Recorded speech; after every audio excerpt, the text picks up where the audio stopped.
It's always a pleasure to hear what Judy Platt has to teach us, and we look forward to her words of wisdom today. Judy will offer a Dvar Torah.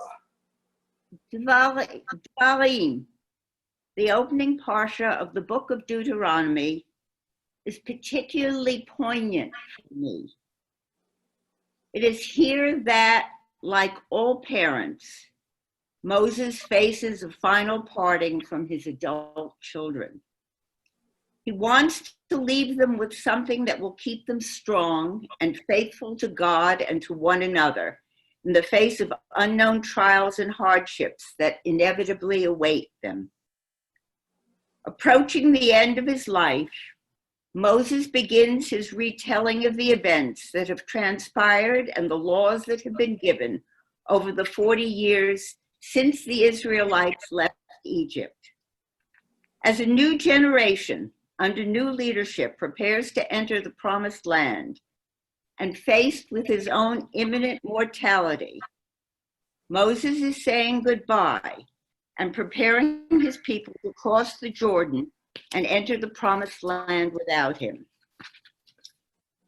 Each time I reach this point in our story, I am struck by the overwhelming humanity of our great teacher. While the central figures of other religions may claim to divinity of some kind, Judaism shows ours to be magnificently human. Elie Wiesel said of him, Moses was a humanist in all things. Even his courage, his generosity were human virtues. All his qualities and all his flaws were human. He had no supernatural powers, no talent for the occult. Everything he did, he conceived in human terms, concerned not with his own individual salvation, but with the well-being of the community. And so he prepares to say goodbye. As Rabbi Audrey Korotkin Riley notes, for a guy who described himself to God at the burning bush as slow of speech and slow of tongue, it seems that Moses now has an awful lot to say. Honestly, can you blame him? He spent 40 years in the wilderness with a bunch of kvetchers who worshiped golden idols and constantly idealized their life of hard servitude in Egypt. Now that they are so close to the promised land, a land that Moses will not live to enter, Moses gets his final say. Those who will follow Joshua into Canaan are not the generation that left Egypt 40 years before. The slave generation, the generation of the golden calf, has died out, and it is to their children that Moses sets out to retell the story. But not quite. These are not the events as recounted in the previous books of the Torah. They are uniquely filtered through Moses' eyes. Unlike the previous third-person narratives, the retelling is almost entirely in the first person. I, Moses. Events that we have heard described in one way are changed in the retelling. Rabbi Ellen Frankel, writing in The Torah, a women's commentary, takes a very modern psychoanalytic view of the narrative. Throughout, Moses primarily focuses on his I-you relationship, yet the relationship is characterized more by conflict and alienation than by intimacy. Frankel says, as he recalls their journey, trying to make sense of the past 40 years, he rewrites history, blaming the people for proposing that he send scouts to the land, an action commanded by God in Numbers 13, and for provoking him into declaring judicial authority, an idea suggested by his father-in-law Jethro in Exodus 18. Worst of all, Moses blames the children for the sins of their parents. Although it is the slave generation who has disappointed him, It is the next generation who now suffers Moses' rancor and regret.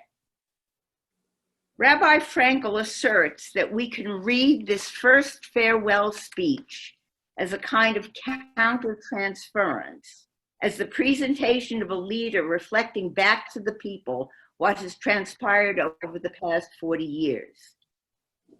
Standing before them now on the threshold of death, he wonders what has happened to the people I led out of slavery. What has happened to our shared resolve? What has happened to me, who was to serve as God's emissary and representative? Why have the people doomed me through their lack of faith, their ingratitude, their waywardness, to die without enjoying God's promise? Rabbi Korotkin takes a gentler view of Moses' rewriting of history. Let's keep in mind that he may never have intended this as subterfuge. Perhaps he remembers that things happened this way because he needs to remember that things happened this way. And he needs to remember that things happened this way because he believes his legacy depends on it. She also points out that this Moses of Dvarim is not so arrogant as to put himself in God's place. Indeed, like the scolding prophet Jeremiah, he references God when consoling the people, but takes ownership of his words when admonishing them. For all of the pain that Moses feels at not being allowed to cross into the promised land, for all of the times he has felt rejected and betrayed by his people, he loves them and knows that they must go forward with a sense of hope, of optimism. And so the concluding words of the Parsha convey his blessing and God's. Do not fear, for it is Adonai your God who will battle for you. Rabbi Jeffrey Dennis sees two other lessons in the retelling and revision of these stories. He insists that we must consistently revisit these tales and instructions in order to internalize them. Ideally, he said, we should move through our Jewish life as if we are traveling through a spiral, returning, yes, to the place we started, but having progressed a little with each cycle. Or, as the Canadian biblical scholar James Diamond said, the bridge that enables the annual traversal from the ending of the Torah to its beginning is the anticipation of new questions. The second lesson Rabbi Dennis finds in the revisions that occurred between Exodus and Deuteronomy is that Moses is already showing us the Jewish way of reading the sacred word through interpretation. The word, davar, that is Torah, is not inert, nor is it immutable. It is instead in dialogue with those who read it, apply it, and live it.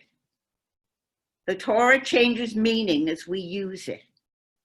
What was seemingly self-evident to the Israelites 40 years earlier reveals new, different implications now. So it was for Moses, and so it is for us.